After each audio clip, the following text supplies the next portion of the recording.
from DDP Studios here live on a Saturday night at the Center of Gravity for the Lunacy Cabaret. Ladies and gentlemen, tonight was the Headbanger and Glam Rockers. Obviously, I kind of went for my Elton John sort of appearance. Anyway, we're backstage here at DDP Studios with Fez, who's the best rocker tonight. Played the best air guitar, and he's still going. Anyway, you know what? That's what the 80s were all about in the 90s anyway. So, wanted to thank everybody for coming down, and so stay with us because we're going to interview some of the performers tonight. And we wrote a song together. We want to share that song with you. Are you guys ready for it?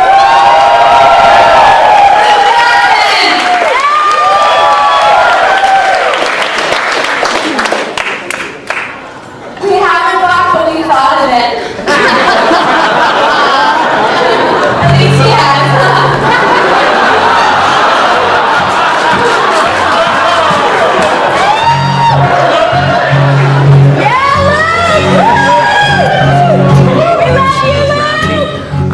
Here with Rachelle, one of the funniest ladies in Toronto.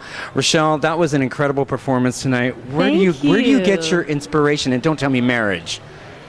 Well, I can't lie. Yeah. I have been married for actually 18 years, so wow. It's a pretty huge commitment. Oh yeah, on stage you were saying only 10, so 18 years, that's a long time. And how long have you been? A long time with the same man. Oh, nice. Yeah. Well, he must be a nice man. He is. Yeah. He's gorgeous. He's lovely. He's beautiful. Very good. He's actually an obstetrician gynecologist. Even better for you. I'm not kidding. You should see him with a chip bag.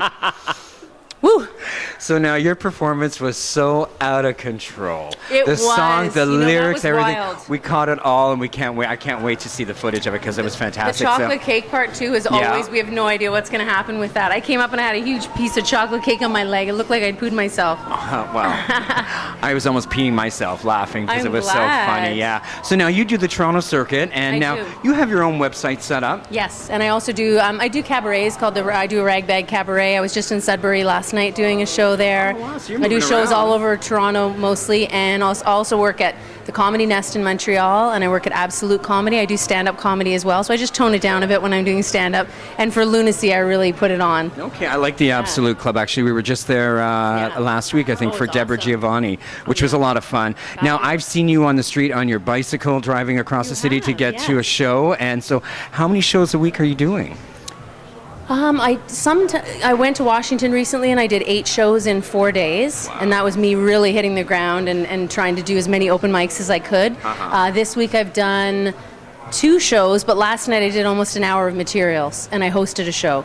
So it really depends on the week, but generally I try to get up 5 times if I can. And it will often be 3 times in one night, 2 times another night. I mean, I have 2 kids. I have a 10-year-old and a 12-year-old. You have 2 kids as well, Yeah, so he must be a busy great guy taking care of them. He is. His parents are here right now too, but I'm a great gal too. I bake. I mean, I made homemade pizza tonight. Like, come on, with different toppings. Like, chocolate you can't get cake. better than that, and chocolate fucking cake.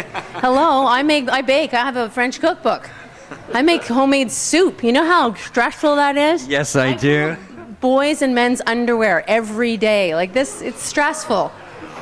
I can mother the shit out of anyone now. I am so good at mothering. Oh, that's fantastic. Now, I've seen you perform here before. So you've been here, what, about 2 or 3 times this year so far? You're coming back next season? I've been twice. Yeah. And I used to come here years and years and years ago. And then not so many years ago. Like when it first started, I was doing it.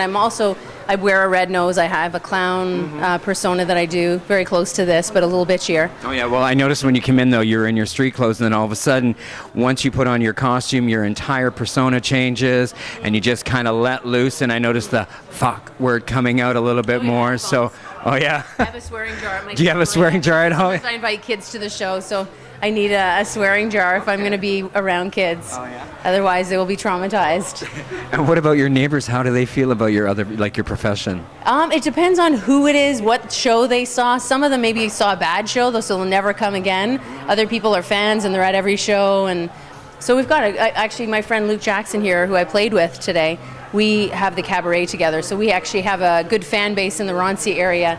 We live in Roncy Village. Oh yeah. Both of us. So we've got a lot of fans and people in the neighborhood, parents.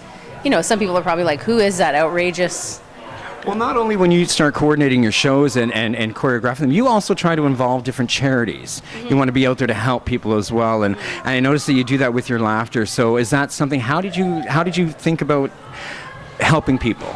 Honestly, I'm a very selfish person by nature, but I did marry a humanitarian, and we spent 4 years in Kenya doing humanitarian work. He was doing humanitarian work, and I got sucked into it. I became an artist. I am an artist, but I started doing some work with a group of people that have HIV over there, and helping them let their painting out. So we created a book, and so I got kind of sucked into it. Okay. I got the humanitarian bug, and then also that's really encouraged me to. It's opened me up to how much we have here and how little some people have in other parts of the world. So it's made me feel like if I'm making money, I really need to always be putting a portion of that aside for charities, because it's selfish not to, and it's ignorant. It's the Canadian way. Hello.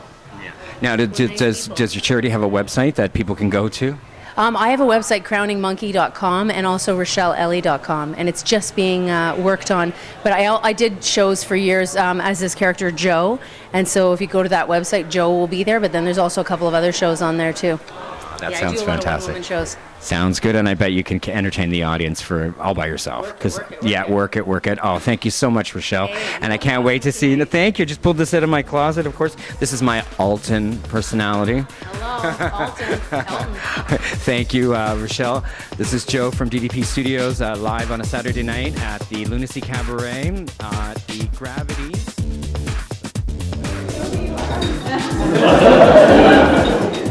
Just say you're sorry, and we'll go to bed. I'm willing to forget all the mean things you said. I know that it's hard to admit that you're wrong, but I still love you, baby, so I wrote you this song. I will strangle you, rip off your head. You're driving me crazy, and I wish you were dead. DDP Studios Incorporated. We make thinking fun.